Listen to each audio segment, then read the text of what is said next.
Why all species flee.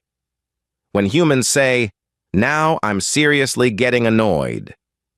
The ISV Caldera had been out in deep space for 3 weeks when Dr. Laura Finch picked up the signal. She was sitting at her console, eating a cold sandwich and staring at a screen full of numbers, when her scanner made a sound it had never made before. She sat up straight. She looked at the reading again. Then she looked at it a third time, because the first 2 times did not feel real enough. "Dale," she said, turning toward the front of the bridge, "you need to come see this." Commander Dale Hartley walked over slowly. He was a big man from Ohio, broad in the shoulders, with short brown hair going gray at the sides and the kind of calm face that made people feel like things were probably going to be okay. He had been in deep space for 11 years, and he had seen a lot of strange readings. He looked at Laura's screen, and even he went quiet for a moment. There were not 1 or 2 inhabited systems on that screen. There were 9. "Are these confirmed?" he asked. "3 times over," Laura said. "Life signs, structured energy emissions, artificial satellites in orbit. Dale, these are civilizations, multiple ones, and they are close." The rest of the crew on the bridge had gone still. There were 12 humans aboard the Caldera, all of them experienced, all of them professionals, and every single one of them was now staring at that screen with wide eyes. This was the kind of discovery that happened maybe once in a generation. Humanity had only made first contact once before, 7 years ago, when they joined the Galactic Cooperative. Since then, and they had been one small voice in a very large room full of species that had been out in space for centuries.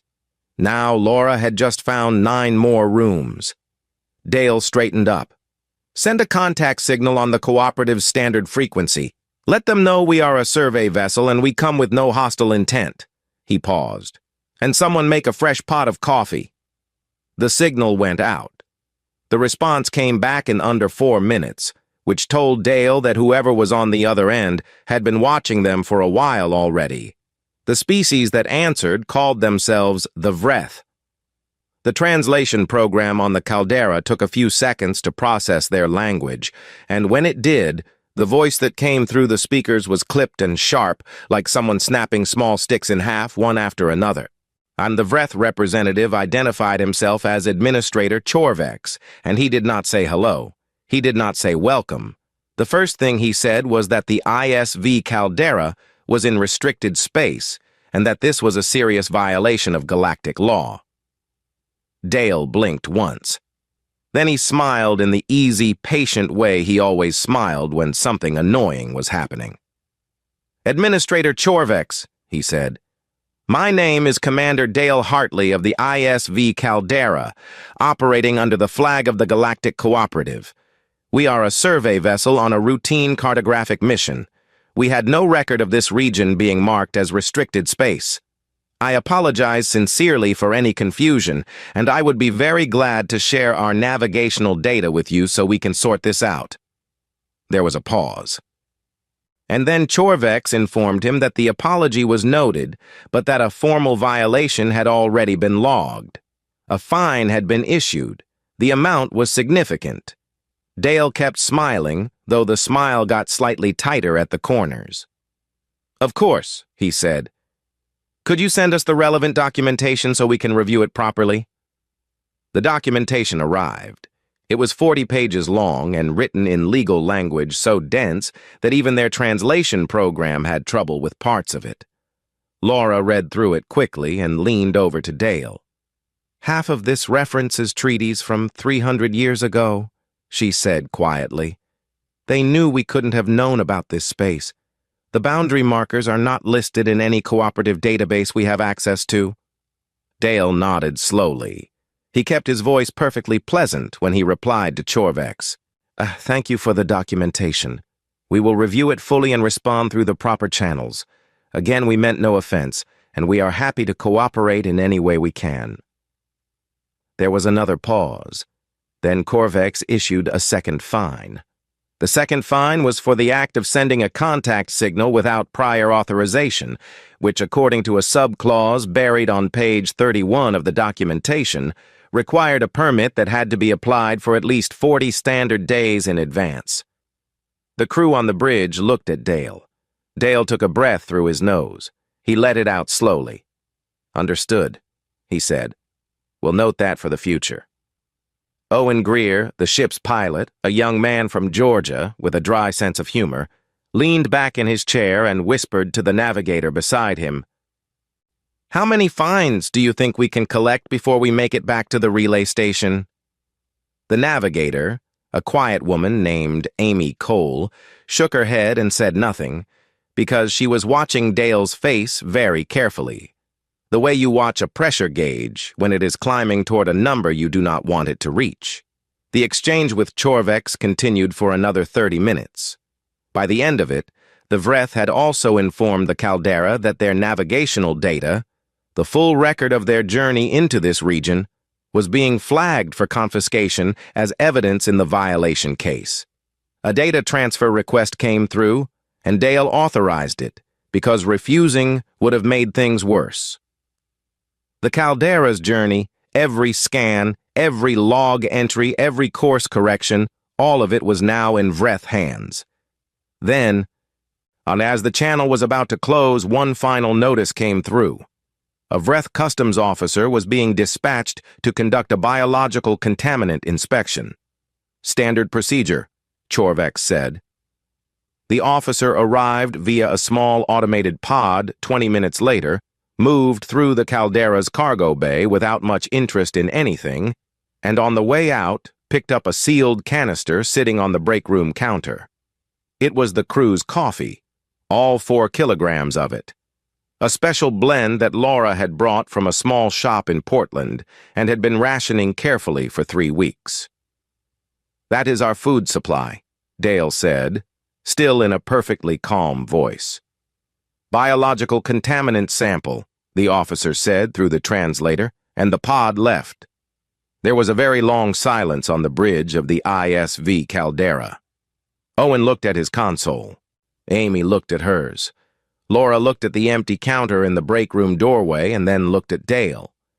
Dale was standing with his hands clasped behind his back, looking out the forward window at the stars. His jaw was set. His expression had not changed, not exactly, but something behind his eyes had shifted in a way that was hard to describe. It was not anger. It was something quieter than anger, and somehow more serious. "Log everything," he said at last. "Every communication, every fine, every item they took, all of it goes in the official record." "Already doing it," Laura said. At Meridian Prime, the Galactic Cooperative's main relay station in this sector, a small reptilian creature named Savek was monitoring the exchange from his post as a xenodiplomacy observer.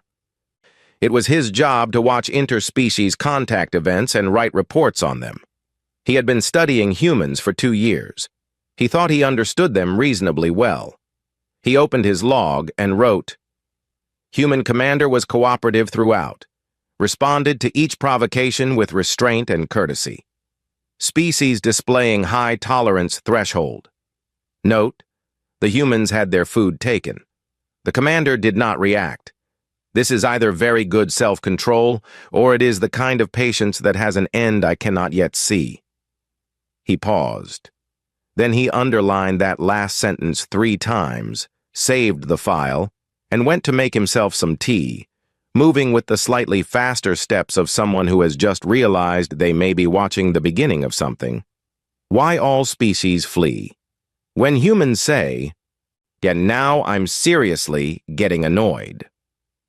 3 months after the ISV Caldera limped back into charted space with 2 unpaid fines, a confiscated data record, and no coffee, Commander Dale Hartley sat down and wrote a formal diplomatic complaint. He was thorough about it. He took 2 full days to get it right, cross-referencing every cooperative treaty he could find, checking every date, making sure every word was careful and correct. Then he submitted it through the official council channels and waited. The Vreth ignored it. 2 weeks later, they submitted a counter-complaint. The counter-complaint accused the Caldera of deliberate espionage. It named Dale personally. It described the survey mission as an organized attempt to gather military intelligence on Vreth sovereign space, and it demanded a formal investigation, a public apology, and a fine 3 times larger than the original 2 combined.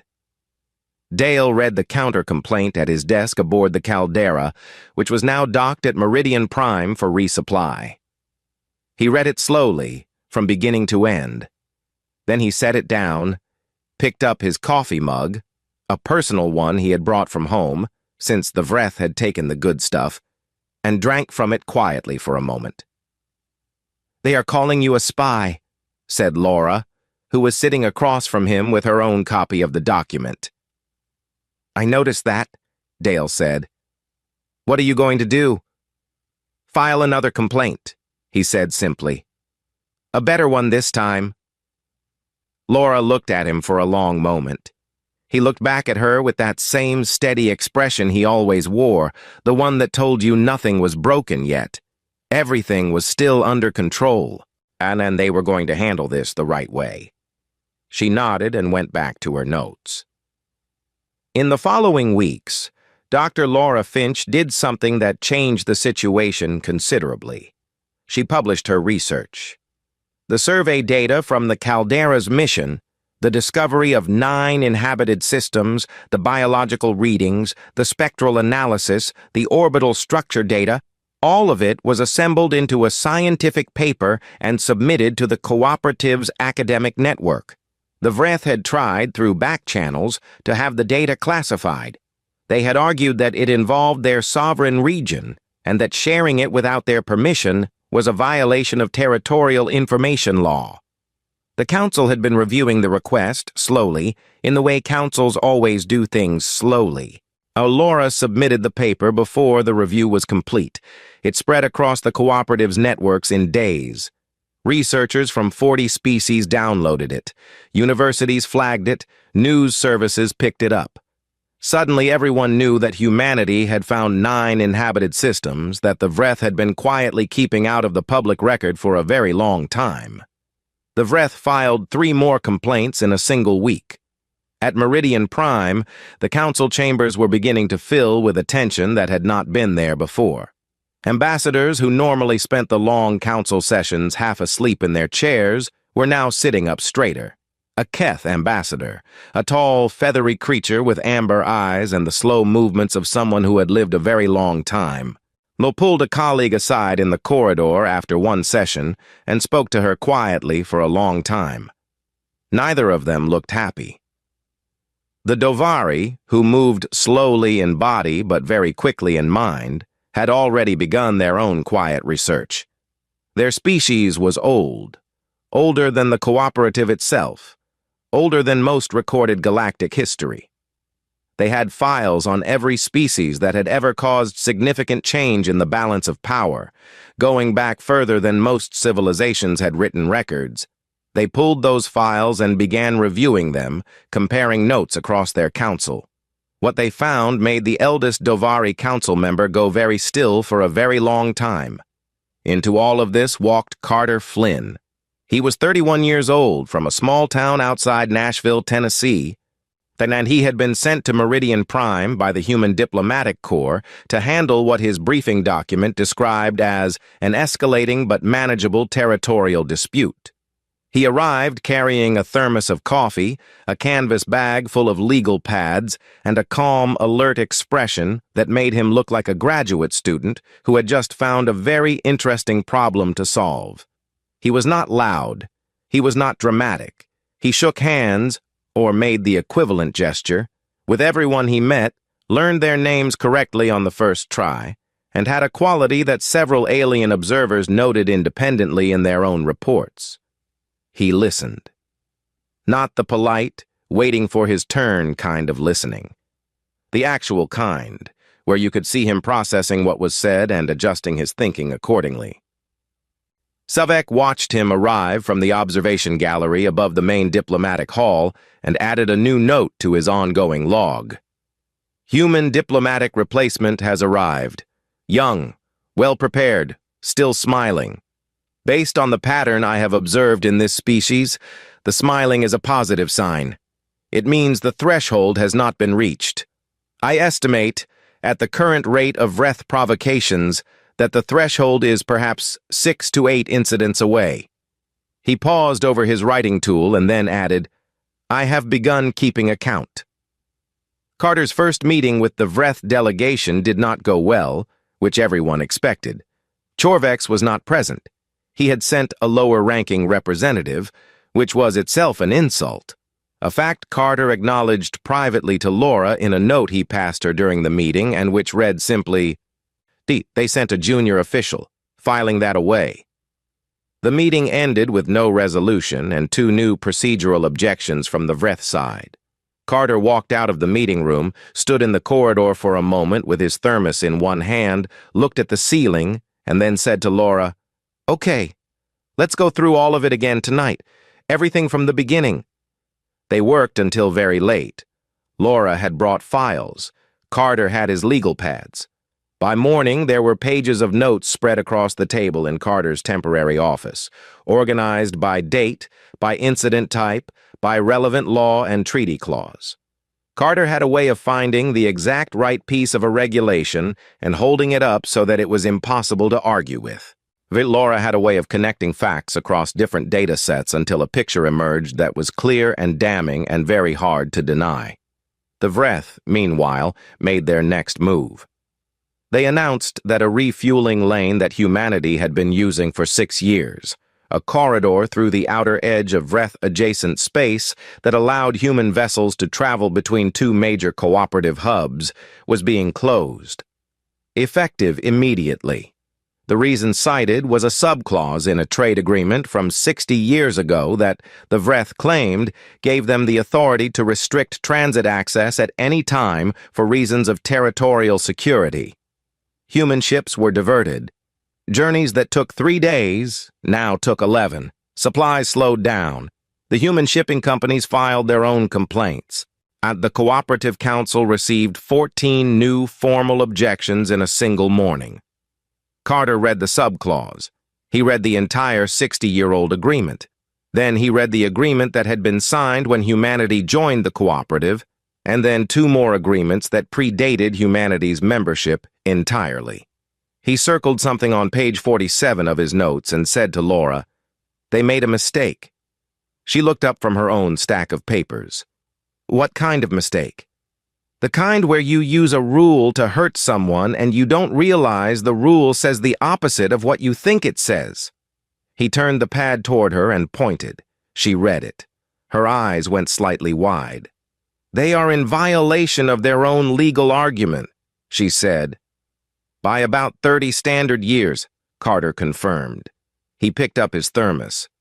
And he was still smiling, but it was a different kind of smile now. Sharper, more focused. The smile of someone who has just picked up the right tool for a job they have been patient about for a long time. In the gallery above, Savek adjusted his count. He was now at 5. Why all species flee. When humans say, now I'm seriously getting annoyed. Savek kept his count on a small card he carried in the front pocket of his work coat. He had started it as a professional exercise, a way to track the pattern he was seeing develop between the humans and the Vreth. He told himself it was research, but somewhere around incident number 12, he realized he was also doing it the way you count the seconds between lightning and thunder, not because you enjoy counting, but because you want to know how far away the storm is. From the incidents came steadily over the next 18 months, not all at once, but one after another with the kind of regularity that made it clear the Vreth were not making mistakes. They were choosing. The third incident after Carter's arrival was a supply delay. 3 human cargo ships were held at a Vreth inspection point for 11 days without explanation. The cargo was food and medical equipment for a cooperative research station. Carter filed a formal grievance. He used polite language. He cited 4 relevant protocols. The ships were released on day 12 with no explanation given and no apology offered. The fourth incident was a communication blackout. A Vreth relay station that human vessels depended on for long-range messaging in a particular corridor suddenly went offline for a week. The official reason was maintenance. And the timing, Carter noted in his files, coincided exactly with a diplomatic vote at the Cooperative Council that the Vreth had wanted to go a certain way. It did not go that way. The relay came back online the same afternoon the vote was finalized. The fifth incident involved a human research station on the edge of neutral space. Someone had tampered with its water recycling system. Not badly enough to cause a crisis, but badly enough to force the small crew of 7 to ration water for 3 weeks while they repaired it. The damage was consistent with a specific type of tool used almost exclusively by Vreth maintenance workers. Carter noted this. He added it to his files. He filed a grievance. He used polite language. Owen Greer, who had taken a temporary post at Meridian Prime while the caldera underwent maintenance, I read about the water recycler incident and said to Amy Cole, "They messed with the water. That's not a policy dispute anymore, that's something else." Amy, who had been watching Carter work for several months by now, just said, "Carter knows." "Is he going to do something?" "He's already doing something," she said. "He's writing it all down." Owen thought about this. "That doesn't sound very exciting." "It will be," Amy said, and went back to her work. The incidents kept coming. 2 human crew members were detained at a Vreth checkpoint for 9 hours without being charged with anything. They were released when Carter arrived in person and stood at the checkpoint desk for 4 hours without moving, without raising his voice, without doing anything other than asking every 20 minutes in a calm and measured tone for the legal documentation justifying the detention. There was no documentation. The crew members were released. Carter thanked the checkpoint officer politely, made sure his crew members were okay, and then went back to his office and added the incident to his files. His handwriting, Laura noticed, was getting neater. When Carter's handwriting got neater, it usually meant he was concentrating very hard on staying calm. She started keeping her own notes. Somewhere around incident number 20, the other species at Meridian Prime began quietly changing their behavior around the Vreth delegation. It was subtle at first. Ambassadors who had previously sat near the Vreth during council sessions began choosing seats on the other side of the room. The invitations to joint functions that the Vreth extended to other delegations started coming back with politely worded regrets. The Keth ambassador, who was old enough to have seen several significant interspecies conflicts in her lifetime, stopped attending any event where both the Vreth and the human delegation were present at the same time. When a junior member of her staff asked her why, she said simply, "Because I do not want to be standing between them when the weather changes." The Davari finished their historical research around this time. The eldest council member sent a private message to 3 other senior species with a simple recommendation. Review the Human Historical Archive. Pay particular attention to the period between 500 and 100 years before their space age. Look at the conflicts. And look at how they started, how long they continued, how they ended. Then consider whether you want to be on the wrong side of what is developing at Meridian Prime. 2 of the 3 species updated their diplomatic positioning within a week. The Vreth, meanwhile, seemed to be getting bolder.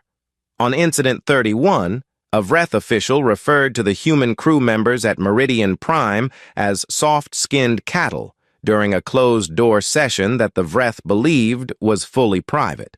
Laura Finch had already broken their internal communication encryption 6 weeks earlier, not illegally, because she had done it through a loophole in the cooperative's shared network agreement that technically made all communications on the station's common frequency accessible to any member species with the right translation software. Or she had spent 2 weeks writing the software. She had not told anyone she was doing it, because it was not against any rule, but she also knew some people might think it was aggressive. She sent the translation to Carter in a message with the subject line, FYI. Carter read it. He was sitting in his office with a cup of coffee and a legal pad. He set the message down. He drank some coffee. He stared at the wall. There was a long silence in the room. Then he picked up his pen and wrote something on the legal pad in large, careful letters. Laura leaned over to read it. It said, "Begin compiling everything. We need a complete case. Every incident, every violation, every date and time. All of it in order." She stood up. She looked at him. His expression was the same as always, steady, even, unremarkable on the surface. But she had been working with him for long enough to know the difference between Dale Hartley's kind of patience and Carter Flynn's kind of patience. Dale's patience was something you kept for its own sake. Carter's patience was something you kept because you were building toward something, and you did not want to move until you had everything you needed. She went to find Owen and told him quietly to keep the ship's engines warm. The incidents continued. On Incident 40, a Vreth administrator publicly questioned at a council session whether humanity was advanced enough to have full voting rights within the cooperative, suggesting that species with fewer than 50 years of space travel were, in his words, culturally incomplete. Carter sat through this and said nothing, which frightened Savek more than any response would have. Savek updated his count and moved it to a new card because the first one was getting full. Then came Incident 47. It was a Tuesday. A small memorial service was being held in one of Meridian Prime's common areas for a human crew member who had died in an equipment accident aboard a supply vessel 3 weeks earlier. The accident had been investigated. The investigation had found that a pressure valve had been improperly calibrated specifically by a maintenance team that had worked on the vessel during its last docking at a Vreth station. Carter had this information. He had confirmed it quietly through 3 independent technical reviews. He had not released it publicly yet because he was waiting until he had everything in order. During the memorial, a Vreth administrator named Brovesh, who had been at Meridian Prime for only 2 months and apparently had not been briefed about the count on Savek's card, sent a public message on the station's general network referring to the memorial as a performance and suggesting that humans held excessive ceremonies for events that other species handled with appropriate efficiency. The message was read by every person on the station. Carter was standing at the back of the memorial hall when someone quietly showed him the message on a data pad. He read it. He was still. He closed his eyes for 3 full seconds.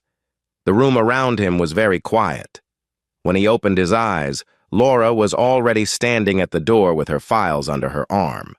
Owen was not there, because Owen was already on his way to the ship. Carter handed the data pad back, and he straightened his jacket. He looked at nothing in particular for a moment, and then, in a voice so quiet and even that it was somehow worse than shouting, he said, "All right, now I'm seriously getting annoyed." Every alien within range of a translator that was tuned to the human diplomatic frequency heard those words at the same time. In the gallery, Savek was already standing up. In the corridor outside, 2 Keth officials who had heard it through their earpieces looked at each other and began walking faster, without discussing why. The Dovari eldest council member, in his chamber far across the station, received the audio capture of the moment 11 minutes later. He listened to it once. Then he sent a single-line message to every Dovari diplomat on Meridian Prime. It said, "Move away from the Vreth delegation. And now." Why all species flee. When humans say, "Now I'm seriously getting annoyed," nothing blew up. That was the first thing the other species at Meridian Prime noticed, and it unsettled them in a way that an explosion would not have. An explosion was understandable. An explosion had a shape, a size, an end. What happened instead had none of those things, and as the hours passed and turned into days, the alien delegations watching from a careful distance began to realize that they might have misunderstood humans in a very fundamental way. They had expected anger. They had been watching for it, braced for it, the way you brace for a loud noise after you see the flash. But what came out of Carter Flynn's office in the 72 hours after the memorial was not anger. It was something that looked, from the outside, almost like cheerfulness, and that was somehow much harder to prepare for. Carter worked through the night. Laura worked beside him. They had done this before, gone through files together until the station's artificial lighting shifted from its daytime setting to its nighttime one and back again. But this time was different in a way Laura felt more than she could describe. There was a quality to the silence in the room, a focused, settled, purposeful quiet that reminded her of the moment before a very precise piece of machinery does exactly what it was built to do. By the following morning, Carter had assembled a legal document that was 412 pages long. It covered every incident, in order, by date and time. It cited the relevant cooperative law for each one. It connected the individual incidents into patterns and named those patterns with the specific legal terms that applied to them under 3 different treaty frameworks. It included technical analysis of the water recycler damage, signed by 2 independent engineers. It included the communication log proving Broveka's public message and its timing. It included the full record of the supply ship maintenance, the calibration error, the confirmation of the Vreth maintenance team's involvement, and the death of the crew member whose memorial had been publicly mocked. It included the confiscated coffee canister from day 1, itemized as a specific violation of cooperative customs law with the exact regulation number, and a footnote that politely explained that yes, this was being included, and yes, it was technically a violation, and no, Carter was not dropping it. Laura read the final draft from beginning to end. When she finished, she sat back in her chair and looked at the ceiling for a moment. "Carter," she said, "this is very good." "It's thorough," he said, in a tone that treated those 2 things as the same. "This will take the council apart." "That's the idea," he said, and went to pour himself some coffee. Owen Greer, who had been on standby near the ship for 2 days by this point, received a message from Carter that morning that said simply, "You can stand down from the engines. We're not leaving. We're staying, and we're going to finish this." Owen read it twice, then messaged back, "Do you need anything from the ship?" Carter replied, 12 more legal pads and whatever's left in the good coffee supply." Owen brought both within the hour. But Amy Cole had spent the same 2 days doing something quiet and extremely effective. She had gone through every public record she could find of the Vreth's previous disputes with other species, not just the ones involving humans, but all of them going back 60 years. The Vreth had a history of this. They had done versions of the same thing to 3 other species, smaller ones, less established ones, species that had not known the rules well enough to push back. In each case, the Vreth had stopped when the cost of continuing became too high. Amy made a clear, organized summary of all 3 cases, with dates, with outcomes, and with a specific section at the end noting that in all 3 previous cases, the targeted species had not had access to the same depth of cooperative legal knowledge that the human delegation now had. So she handed the summary to Carter. He read it in 10 minutes, thanked her, and added a reference to it in the appendix of the 412-page document. At the same time, Laura was making contact, not dramatically, not with announcements or press statements, but quietly and personally, the way things actually get done. She sent messages to researchers at 7 different species academic institutions who had downloaded her original survey paper. She sent a note to the cooperative's Scientific Oversight Board. She sent a carefully worded communication to the Keth ambassador, not asking for support, but sharing a piece of information that the Keth's own historical records would confirm independently. She did not tell Carter she was doing all of this. Carter did not ask. And they had worked together long enough to know what each of them was for. The Vreth delegation, meanwhile, had gone very quiet. Brovek, who had sent the memorial message, was apparently no longer attending the Vreth's internal meetings. His name had disappeared from the station's public scheduling system. No explanation was offered. No other Vreth official had made any public statements in the 48 hours since Carter's comment at the memorial hall. A low-ranking member of the Vreth staff made one attempt to file a preemptive counter-complaint, but could not get it accepted by the Council's filing office because there were already 47 outstanding human grievances in the system that had been formally flagged as requiring priority response. 47. Savek had counted them all. And now the Council's own filing system was confirming his number. The other species were watching all of this with the kind of attention that they usually reserved for things they expected to spend a long time thinking about afterward. The Keth ambassador attended a short meeting with two of her senior staff, and then sent a personal message to Laura, not the delegation, not through official channels, to Laura specifically, which said, "I have confirmed the information you shared. We will be present at the council session." That was all it said, but in the language of how things worked at Meridian Prime, it meant something. The Dovari said nothing publicly, but the eldest council member, who had been studying humans for longer than most species had been aware humans existed, was writing. He was writing in a slow way that Dovari wrote when they intended something to last. Not a report, not a memo, but a real document, the kind that gets cited for centuries. He had a working title for it. It was, "They were never actually calm. They were merely waiting for a reason." On the third day after the memorial, Carter requested a formal council session. Not a meeting. Not a discussion.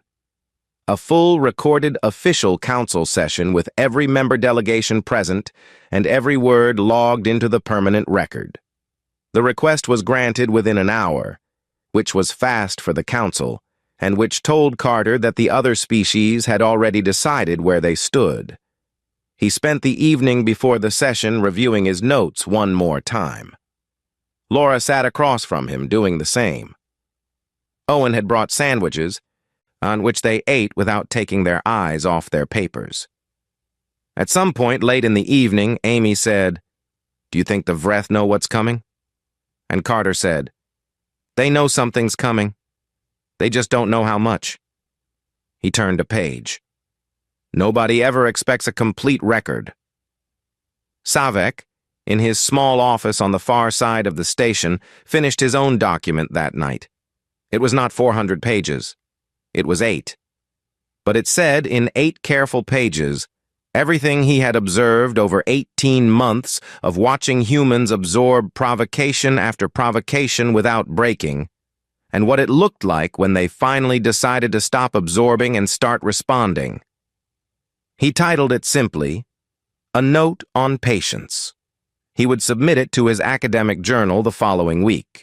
He did not know yet that it would become the most read piece of xenosociology in the cooperative's history. He just knew that what he had written was true, and that it was important, and that it was the kind of truth that other species needed to understand as soon as possible. He sealed the document. He turned off his desk light. Outside his small window, Meridian Prime's corridors were quieter than usual. Most of the Vreth delegation was staying inside their section of the station tonight. Everyone else, it seemed, was going to sleep early and waking up on time. Tomorrow was the council session. Why all species flee? When humans say, "Now I'm seriously getting annoyed." The council session began at the 9th hour of the station's morning cycle. Every seat in the main chamber was filled. That almost never happened. The Cooperative Council had over 60 member delegations, and on a normal session day, a third of the seats sat empty while their occupants attended to other business, confident they could catch up from the recording later. Today, there were no empty seats. Even delegations that had no formal stake in the matter were present. The Dovari eldest council member was there in person, which had happened only twice before in the last 20 years, and both of those times had involved events that were still being talked about. The chamber had a low ceiling and curved walls designed to make everyone feel equal, and it usually succeeded. Today, it felt very small. Carter Flynn walked in carrying his thermos and a single bound copy of the document. He sat down at the human delegation's table, placed the document in front of him, and then looked at it for a moment with the expression of someone who has spent a long time on something and is now ready to be done with it. Laura was to his left. Owen and Amy sat behind them in the observer row. Owen had never attended a council session before.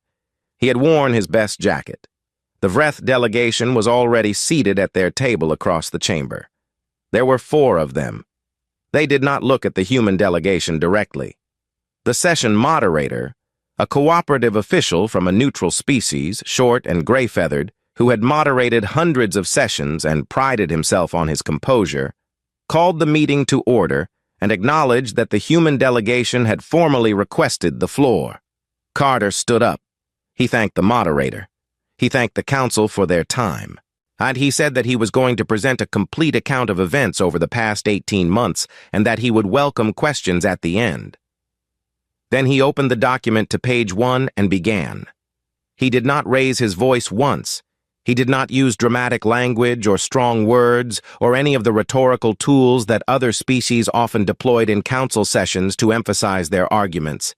He spoke clearly and at a steady pace, the way a person speaks when they are confident that the facts themselves are doing everything necessary and that adding emotion to them would only dilute their weight.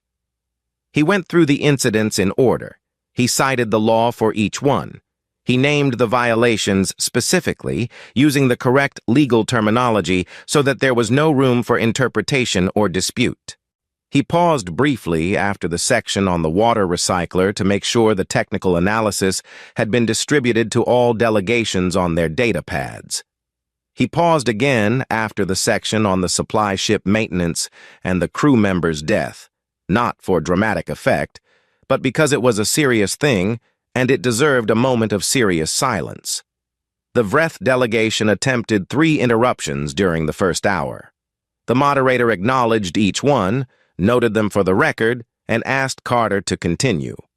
When Carter reached the section about the detention of human crew members at the checkpoint, he described exactly how long they had been held, exactly what documentation had been requested and not provided, and exactly what relevant cooperative law required in such situations.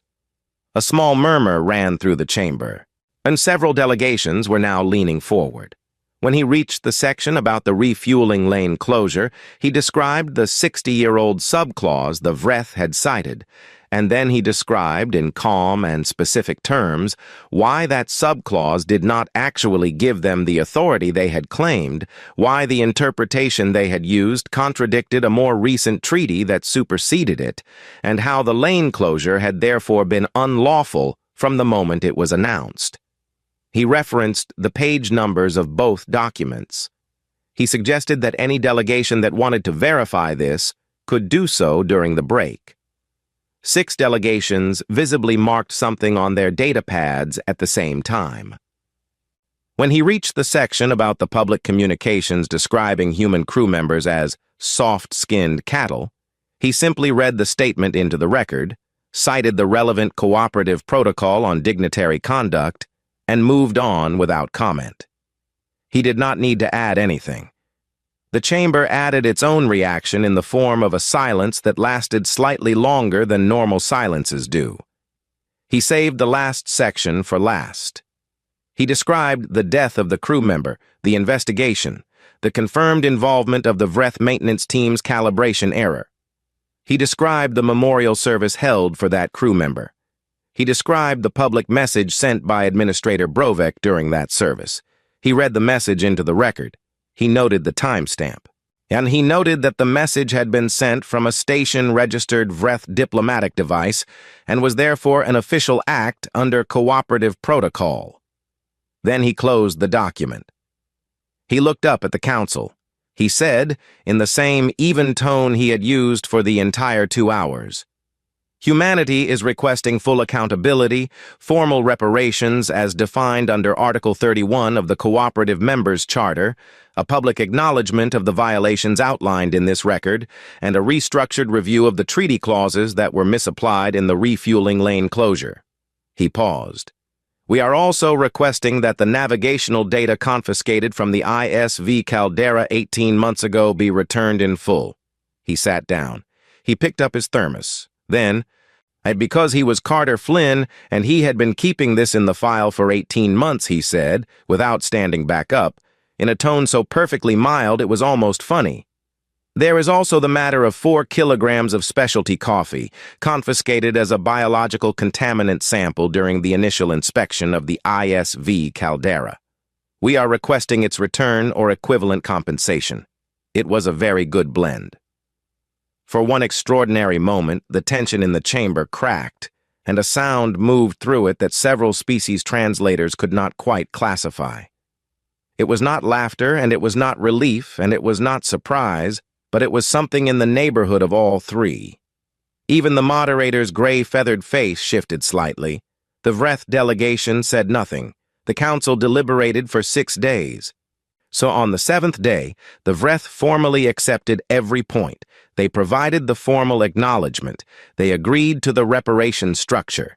They agreed to the treaty review. They returned the navigational data. On the matter of the coffee, they issued a written statement confirming that the canister had been consumed and offering a financial settlement of equivalent value. Carter accepted the settlement. In the final signed agreement, the coffee was listed as item 47 of 47 resolved grievances. Carter had put it last. Laura suspected he had done that on purpose, and she was right. In the weeks after the session, something shifted at Meridian Prime that did not shift back.